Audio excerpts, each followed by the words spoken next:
ইচ্ছাকৃত নামাজ ত্যাগ করলে ঈমান থাকবে কিনা। দেখুন, ইচ্ছাকৃত জেনে শুনে ঠান্ডা মাথা যদি কেউ নামাজ না পড়ে, এই ব্যক্তি মুসলমান থাকবে নাকি কাফের হয়ে যাবে, এই নিয়ে ইমামগণের মধ্যে মতপার্থক্য আছে।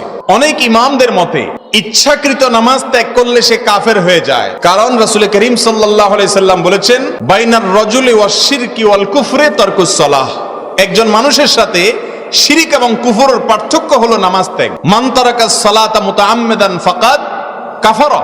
যে ব্যক্তি ইচ্ছাকৃত নামাজ ত্যাগ করলো সে কুফরি করলো বা কাফের হলো। দুইটা অর্থ হতে পারে। তো এই সমস্ত হাদিসের ভিত্তিতে কোরআনে কারিমে আল্লাহ তাআলা বলেছেন, ফাইন তাবু ওয়া আকামুস সালাহ ওয়া আতুজ যাকাত ফাইখওয়ানুকুম ফিদ্দীন। তারা যদি নামাজ পড়ে তাহলে তোমার ধর্মের ভাই। তাহলে এই সমস্ত আয়াত হাদিস থেকে বোঝা গেল যে ইচ্ছাকৃত নামাজ পড়ে না, সালাত ত্যাগ করে সে মুসলমান না। আমার কথা কি বুঝতে পারছেন? এটা অনেক ইমামদের মত।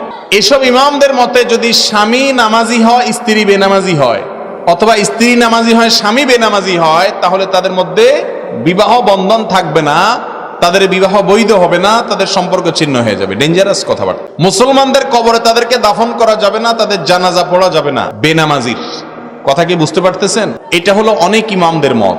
ইমাম আজম আবু হানিফা রহমতুল্লাহ আলাইহির মত হলো, যদি কেউ নামাজ না পড়ে আর তার মনের ভিতরে অপরাধ বোধ থাকে, অপরাধ বোধ বুঝেন তো কি, সে বলতেছে যে আসলে নামাজ তো পড়ি না কিন্তু পড়া উচিত, এটা অন্যায়, আসলে দোয়া করেন শুরু করব, আসলে ঠিক হচ্ছে না, তার ভিতরে একটা ভয় কাজ করে, স্বীকার করে সে, এরকম যদি হয়, ইমাম আজম আবু হানিফা রাহমাতুল্লাহ বলেন সে কাফের হবে না, যেহেতু আল্লাহর প্রতি বিশ্বাসটা তার আছে, সে ফাসিক।